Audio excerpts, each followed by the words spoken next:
కాంగ్రెస్ పాలనలో రైతులకు కష్టాలు తప్పడం లేదు. జగిత్యాల జిల్లా కేంద్రంలోని ఆగ్రో రైతు సేవ కేంద్రం వద్ద విత్తనాల కోసం రైతులు పడిగాపులు కాస్తున్నారు. తెల్లవారుజాము నుంచే పాస్బుక్లతో కేంద్రం ఎదుట క్యూ లైన్లో వేచి చూస్తున్నారు. జిలుగు విత్తనాలు అవసరానికి సరిపడా ఉండట్లేదని రైతులు ఆవేదన వ్యక్తం చేస్తున్నారు.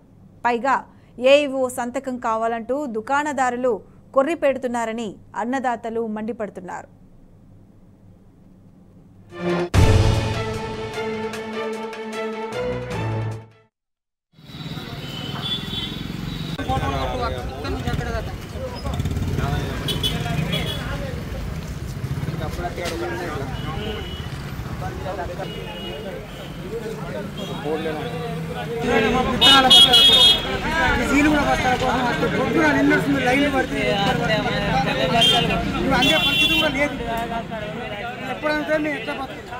ఎన్ని గంటలకు వచ్చారు? 6 గంటలకు వచ్చారు.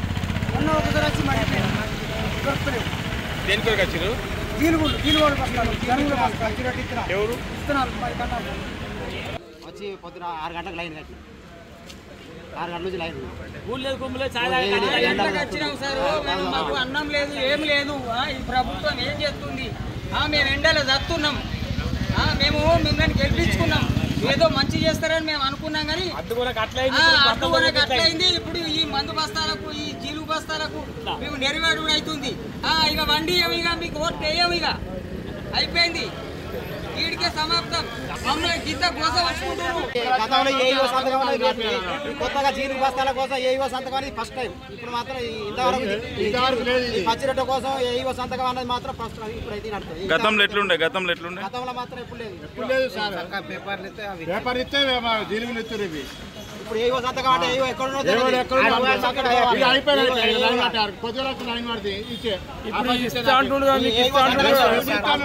ఎప్పుడు ఇస్తాను రైతులు రావికనే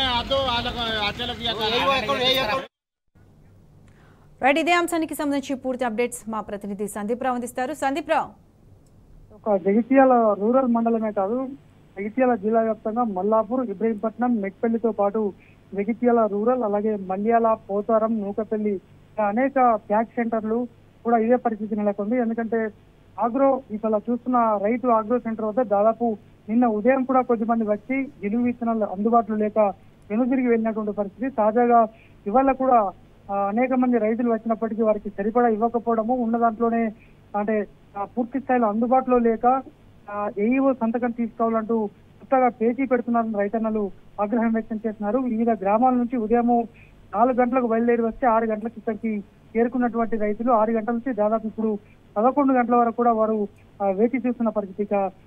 ఎండకు ఉండలేక పాస్బుక్లు రోడ్లపైన ఉంచి అంటే క్యూ లైన్ లో ఉంచినటువంటి పరిస్థితి ఇక్కడ కనిపించింది. అయితే అధికారులు మాత్రం ఇప్పటికే 10,000 క్వింటాల జిలుగు విత్తనాలను సరఫరా చేశాం, ఇంకా 7,000 క్వింటాల జిలుగు విత్తనాలు, అలాగే 200-500 క్వింటాల జనము కూడా రావాల్సి ఉంది. వాటిని కూడా త్వరలో అందజేస్తామని చెప్తున్నప్పటికీ మరి రైతులకు మాత్రము పూర్తి స్థాయిలో ఇవ్వట్లేదు. ఒక్కొక్క రైతుకు దాదాపు 4 బస్తాలు అవసరం ఉన్న చోట కేవలము 2-3 ఇచ్చి మాత్రమే సరిపెట్టుకుంటున్నారు. ఇప్పటికే మల్యాల మండలం నూకపల్లిలో మనం ఇదివరకే చూసాం, వాళ్ళు పూర్తి స్థాయిలో ఒక్కొక్కరికి అవసరం ఉన్న చోట అంటే దాదాపు 1100 బస్తాలు అవసరం ఉంటే కేవలం 300 మాత్రమే ప్యాక్ సెంటర్ కు సరఫరా అయింది. అలాగే పోతరం పిఎస్సి సెంటర్ సంబంధించి కూడా 1800 అవసరం ఉంటే కేవలము 300 మాత్రమే రావడం జరిగింది. దీంతో రైతులను తాము ఎలా పంట పండించుకోవాలనేటువంటిది ఆగ్రహాన్ని వ్యక్తం చేస్తున్నారు. మొన్నటి వరకు వరి ధాన్యము కొనలేక గోసపడ్డాము, ఇప్పుడు ఈ జిలుగు విత్తనాల కోసం కష్టపడాల్సి వస్తుంది. గతంలో ఇటువంటి పరిస్థితి తమకు ఎన్నడూ కూడా కనిపించలేదు, తమకు బుద్ధి వచ్చిందనే విధంగా